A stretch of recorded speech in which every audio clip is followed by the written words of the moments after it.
Okay, so the next logical step in determining our correlation or our line of best fit is to actually determine an equation for the line of best fit. So we have a quadratic correlation or a linear correlation. Sorry, quadratic correlation, linear correlation. We did that last, and now we're looking at, and we looked at the R value and how close of a fit it is, and describe it as being positive or negative, describe it as being a strong, weak, or moderate, and we actually came up with a calculation, R value, Pearson's correlation coefficient, that told us how good of a fit it was. But the next logical thing is, well, how do we determine the line of best fit? You can do it like the grade 9s do. You can rise over run, or y2 minus y1 over x2 minus x1, and then find out the y-intercept and go from there. But again, the idea and the problem sort of associated with that is if you do draw your own line of best fit from, I don't know, freehand or whatever it may be, then you find yourself in a situation where you don't necessarily have the best fit. And there's thousands and thousands of lines with slight little itty bitty tilts. They're going to give you different y-intercepts, or slight little differences in slope. And that difference in slope, when you start plugging in values that are fairly large, could be pretty substantial. Okay, so that being the case, then we want to find a way to find our line of best fit and the equation associated with it, not just how close of a fit it is. I don't just want to know if it's a strong, weak, or moderate correlation. I want to know what is that equation, what is the perfect equation for that. And for that process, we use something called a regressional analysis. And that's a process where what we do is we minimize the deviation of every single point from the line of best fit, which is probably what you do when you draw a line of best fit with a ruler. I'm going to use my calculator as a ruler. If you see it, you're like, okay, well, that's pretty close, and it's halfway between this point and the other point, and so on. And so that's what we go for. So let's say I look at this arbitrary little line of best fit. I want to have the points be as close as they can be to the line. But I don't want to make it have to go through this one, and this one, and this one, and then forsake how far away this one is and this one is. So I need to have a technique that finds the perfect average line. Okay, and so that's what a correlation does. Okay, that's what a linear correlation calculation process will do for us. And here, of course, we have a thing that gives us our slope and our y-intercept, and therefore the structure of our equation. So it's actually pretty easy, pretty straightforward. Okay, and it involves many of the similar calculations that we did for Pearson's correlation coefficient, the R value. Okay, so again, a couple of definitions. The regression is an analytical technique for determining the relationship between an independent and dependent variable. Okay, and that works for linear and nonlinear, although the regression techniques are different for each, because what they do is you basically pick a straight line, and then you see how close it fits, and then you test another straight line by tilting it slightly, and then you test it, and so on and so on and so on. The difference is we don't need to do that here. Your computer will do it that way. And they do it by a model called a least squares fit. It's very much like a standard deviation when you think about it. Okay, so if you look at this issue here is kind of like a deviation from the line. It's called a residual. Okay, and every point has its own distance or deviation from our straight line of best fit, our average fit line. Okay, and this deviation is called a residual. Okay, and every point will have a residual. It's a vertical deviation, so it's a deviation in y from what y would predict. So if you had this equation and you plugged in, I don't know, whatever this is, let's say it's 10, okay, and you plugged in a 10, the equation would spit out maybe, I don't know, a 10. But the actual point that you have for someone's measurement is 10 and maybe, I don't know, 15. Okay, so the deviation in there, of course, would be, I don't know, what is it, roughly 5. Okay, and that would be a residual. Okay, so just like when we do our mean, our best mean is halfway between all the points and as close to the points as possible. For a residual or for a least squares fit, we want to do the same thing, and that's where the squaring comes into place. Okay, so any good mean has the smallest value of all of the deviations put together, and so does the line of best fit analysis or regressional analysis. One characteristic is that the sum of the residuals is 0. Okay, and we know that the sum of the deviations for a raw mean is always 0 when we're calculating the standard deviation. So it's the same scenario as a standard deviation, except it's for a two-variable analysis. When you plug in an x, you get a specific y. So for every x, there's going to be this type of an analysis in the y values. Okay, so this residual here, of course, is positive, and this residual here is negative, and of course they sort of add each other out. So let's say this is positive 5, let's say this is negative 5, then it's going to equal 0. This one and say this one balance out. Positive is above, negative is below. This one and this one balance out. Maybe this little guy and this little guy balance out, and then maybe this one and this. You don't have to see them all balance out. If you get 100 points, you don't have to do this. But that's what happens, so that the sum of the residuals is equal to 0. Where the squares, so you obviously want least fit. Okay, that's to make the residuals as small as possible, and then make sure that they balance out to 0. But the second criterion, second feature, is the squares. And it's the same idea with the standard deviation. In the standard deviation, we squared the values so that big differences become huge, small differences become roughly the same size, and teeny eensy weensy differences become even smaller. So by squaring those values, okay, the sum of the squares, so if I take each residual, and that's what this picture is designed to show you here, it's this residual here, and I square it so it occupies this area, and it just looks like a square. And I take that square, and I take that square, and I take that square. It's not going to equal to 0, because remember when we square them, negative residuals as well as positive residuals, okay, will still be positive. They'll be bigger probably, but they'll be positive.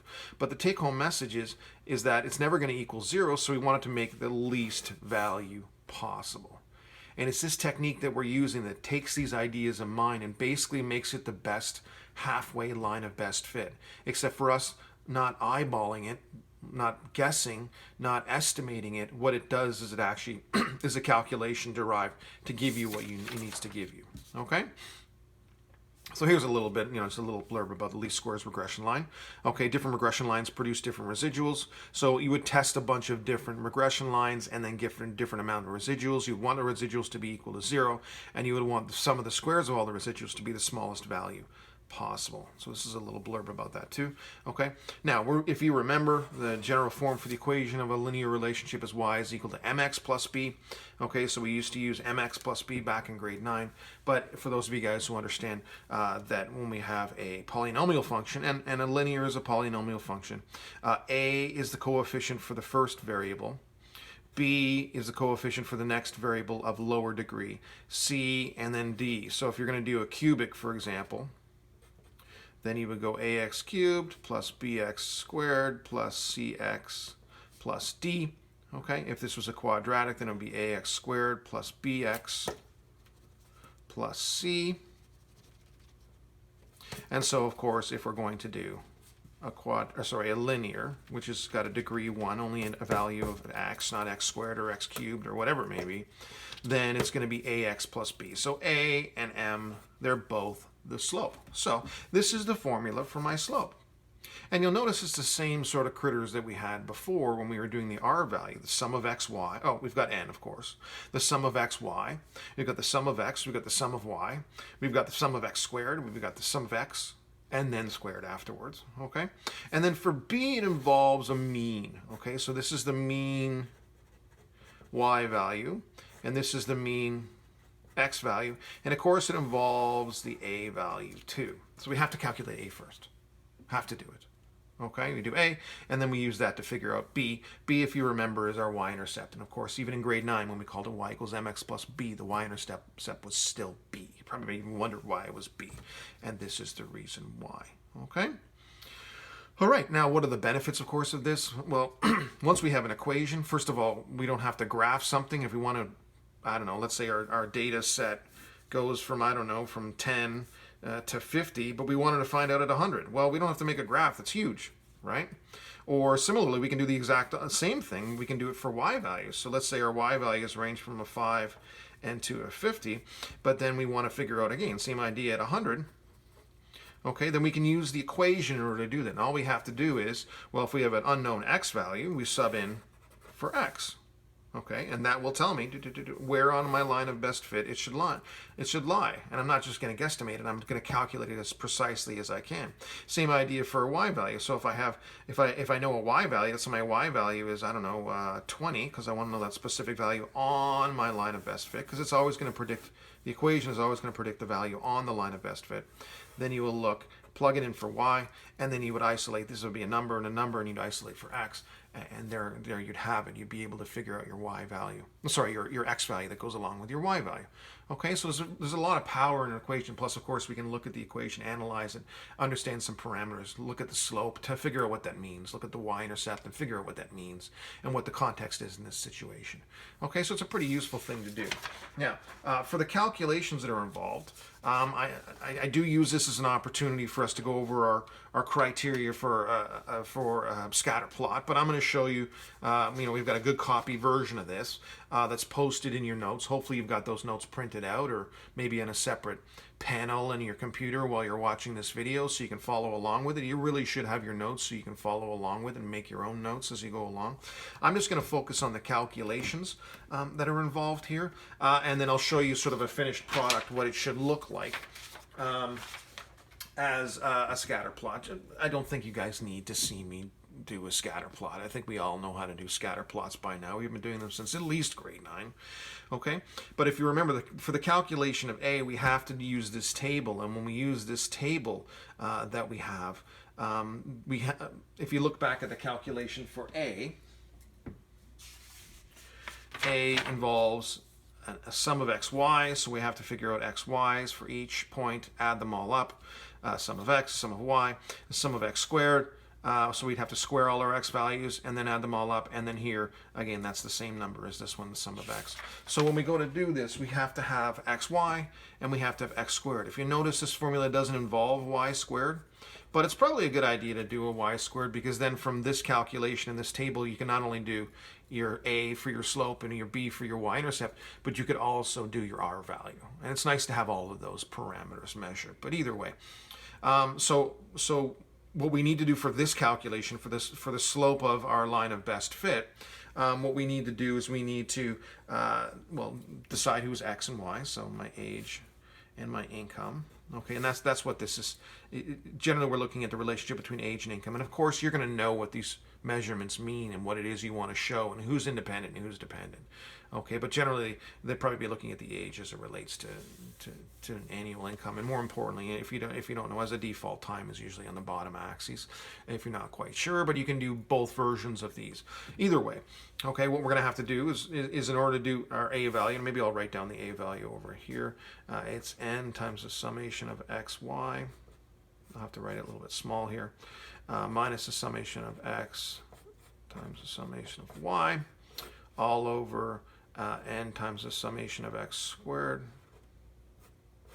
minus the summation of x squared. So there it is right there. But hopefully you have the formula right in front of you. Okay, my b, remember, is going to be y bar minus a times my x bar, or my mean y value minus my a value that I just figured out times my mean x value. So I'm going to have to add up all the x values. Okay, if I was to add all those up, it'd be 171. You can trust, of course, that I'd use the calculator in order to do that. If I add up all the y values, that adds up to 191.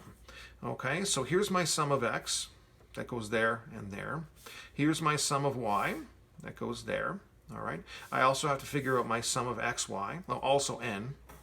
Remember, again, n is the number of points. Well, not the number. There's 10 numbers here. It's not the number of numbers. It's the number of points. And there's 5 points, because remember, this goes together for one individual. This 33-year-old person makes $31,000.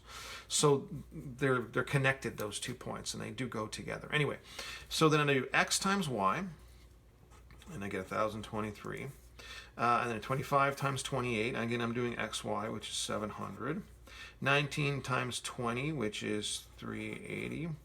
44 times 52, which is 2288, and 50 times 60, which is 3,000. And again, I need the sum of xy, so these are all my individual xy's. I add them all up, and I get 7,391. Okay, that's my sum there.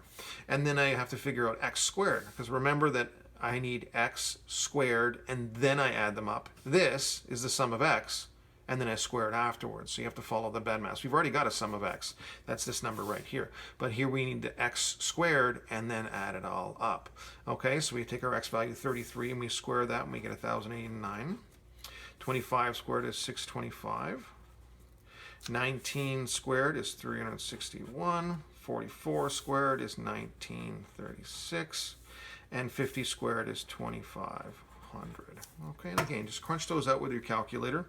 It's a little bit sort of a mindless task, but that's okay. It's not too bad to have those every now and then when we're doing math. Now, the extra thing, we would usually do a y squared if we were doing an r value, but we don't need to do that for this particular formula for a. But we are going to need our mean y value and our mean x value. We've got the x value already added up. So we've got the sum, we've got the numerator of our mean, so we can figure out our denominator. Or sorry, we can figure out we know what our denominator is 5, we can figure out the whole value for the mean. So we take 171 and we divide it by 5, and we get 34.2. And we take 191 and we divide it by 5, and we get 38.2. And so now we have all of the values that we need in order to calculate it. Sort of a rough work scenario here. Now this is a good copy version of it. Nothing crazy, right? And it's got the scatter plot in there, so I guess before I go any further, I should sort of focus on some of the key features that are helpful here or that are useful for a graph. We've got the axes all tick marked. Okay, so graduations are nice and even and appropriate, not derived by our points, but derived by our range of values. Here we've got a value between 19 and 50. So we've got 20 all the way to 60. Oh, sorry, for our x, we've got 20 all the way to 50. Okay, 19 is just a little bit early there. And for my income, we go from 20 to 60, so I go from 20 to 60. And again, I put a break in the axes because you want to sort of maximize and spread out your points as much as possible. Okay, especially if you have a lot of points to graph. Here we only have 5, just for simplicity's sake. But if we had 500, we would want to be able to see those points and to see the overall pattern they form, so we could maybe get an idea without figuring out an R value, whether it's a strong, a weak, or moderate correlation. It's always good. The bigger you can make a graph, the better. I have the axes labeled. Okay, I have the units of those axes labeled, and then I have a good title. And in the title, it's got relationship between x and y, and then of course it tells me, you know, where are these measurements taken from. I said for a collection of people in a subway car, so this was obviously a convenience sample that was taken just by asking 5 random people around you who were sitting on the subway. Okay, now what we haven't done is we haven't calculated A and we haven't calculated B. So that's what I'll do with you guys now. I'm going to use this sort of table as my calculation calculation values in front of me here. Unfortunately, we got to flip a page here, so we'll do our best. Hopefully that doesn't drop down. So for my A value, remember it's going to be n times my sum of x, y, minus my sum of x times my sum of y, all over n times my sum of x squared. Again, the x is squared before. It's added up, and then here, this is the sum of x, and then I square it. Okay, so we'll do our A value first. We'll get our slope first. So n, remember, is 5. The sum of x, y is 7391, minus my sum of x, which is 171, and my sum of y, which is 191, all over n, which is 5, times my sum of x squared is 6511, minus my sum of x, okay, in the bracket, and then squared. So my sum of x is 171, and then squared. Okay. Now, we can crunch these numbers. Remember your bed mass, but this isn't as complicated. There's no square root. There's none of that craziness involved here. The most complicated thing is just squaring this 171. But use this thing, you know, take your time. Don't input this on a calculator in one line unless you're really good at using your calculator. So do 5 times the 7391. So that's going to be like 36,500, maybe almost 38,000. Okay, multiply these two numbers together and then subtract the 2 to get the numerator, and that would be 4294. So do that yourself. And then, of course, you'd square the 171. You, of course, go 5 times 654, which is going to be like 3,250-ish or 3,270 or something like that. And then you subtract these two numbers, and you're going to get 3314. And the numerator could be negative, the denominator could be negative. You know, either way, you're in a situation where if it's one's negative and the other one's positive, then you'll have a negative slope. In this case, we know that we have a positive slope because if you look at our scatter plot, our line of best fit is going to be going off in a direction like that. Again, a void of points in this area and this area. It looks like it's going to be a pretty good correlation. We can even draw the line of best fit afterwards from this equation that we figured out. Remember, this A value is my perfect A value, okay? No guesswork. Now, that's an approximate value, of course, when I divide the two of them, and I'd have to round it. Okay? For my b-value, my b-value, again, is y bar minus a times my x bar. I have to use this a value, so the more decimal places you keep, the more accurate you're going to be. My mean is 34.2, or for my mean y value is 38.2. My a value is 1.2957. Even better if you keep this number in your calculator. You can do this calculation once you set it up. Okay, and then your x bar is 34.2. If you have this number in your calculator, multiply it by 34.2, and then subtract it from 38.2. So again, I'm just showing my work. I multiply those two, and I get 44.3125. This, of course, is approximate now, because as soon as I sub in this value that doesn't have more decimal places, then it's approximate. And so, but keeping 4 decimal places, this is a pretty reasonable thing to do. Negative 6.1135. So now what I have for my equation, my line of best fit equation, is y equals 1.2957 x. Okay, that's my slope beside my x, if you remember that, always the case, back from grade 9, simple days. Okay, and then 6.1135. Okay, and so we could plug in any value we wanted to in here. Doesn't make a difference. Okay, another way that you could write it, of course, is you could use variables that are appropriate for this situation. So for income, you could maybe use I for y. And then for age, you could use, I don't know, A for age, or N for number of years. We'll use a little a, I suppose. And actually now you have a formula where the variables sort of make sense along with the description of the situation. Okay, now I've got good copy versions of those in your notes as well. Okay, and so if you look at the good copy version, okay, I also did an R-value calculation. Didn't ask for it, I don't think, at least. No, it didn't ask for it in the actual question, but it's a good idea to know what my goodness of fit is. And in this case, my R value is 0.9825. And if you look at the scatter plot, you would say to yourself, yeah, that's a pretty tight fit to a line. Okay, so it's going to be a pretty good fit. All right, but you don't even have to draw the line of best fit anymore. This is the line of best fit that I've decided from there. Okay, and if you wanted to figure out, I don't know, if someone was, outside of my data set, if someone was, I don't know, 70 years of age, then you could use this relationship, to plug in a 70 in there and then figure out what their salary should be. Okay, it's an increasing relationship, so it's obviously going to be bigger. We could follow that even along the line. Or if you found someone who made, I don't know, 25 grand, well, then you'd say there's 25,000. You could use your line to do it, but you could also use 25 for the salary or for the income, and then go ahead and move the, this is going to be a number, so you substitute it for a number. You'd move this over to the other side. Okay, and then you divide by 1.2957, and you get the value for how old they should be as a predictor. Okay, that being the case. Okay, so have a look at the notes. As I said, they're right there in front of you. It's good if you got the printer ink, you can print them out, or I don't know, like I said, have a panel open and then pause it and go back and look at the notes and come back and look at the video. That's the beauty of having a video. You can pause it as you go along. There's some homework. Go ahead and get to that.